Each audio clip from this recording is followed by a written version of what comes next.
Israel says the Hamas commander behind the October attacks was probably killed in a targeted airstrike on Khan Yunis.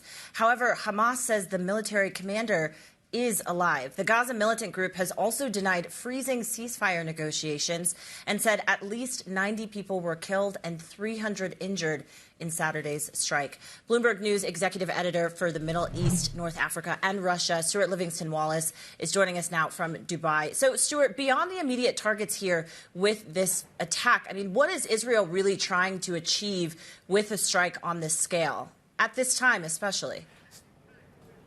Exactly. I mean, it seems counterintuitive, but I think there are two main aims here. One is obviously the short term, which is to go after these commanders and, again, lop off the head of Hamas as best they can in terms of eliminating the leadership.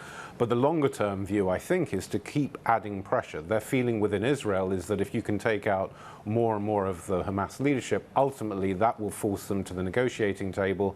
That will put things more favorably in Israel's direction. And ultimately, that is what they want. They want a capitulation from Hamas, and then they can start taking things forward. Now, whether this sort of action can actually achieve things along the lines that they intend is a difficult matter. Well, and it's sort of at this point in time he said situation, Stuart. When it comes to the peace talks and the ceasefire talks, what does this situation over the weekend potentially mean for where they stand?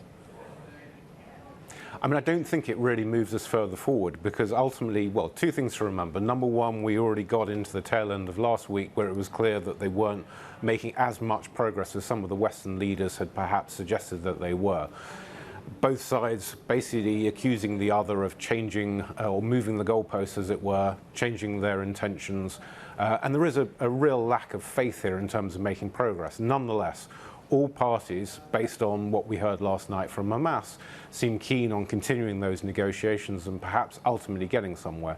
But again, really the second stage hasn't been tackled yet, which is what comes after. Even if you have an end of hostilities, which is potentially not that far off in terms of the Gaza Strip, what comes next, who's in charge, and who's going to pay for the reconstruction?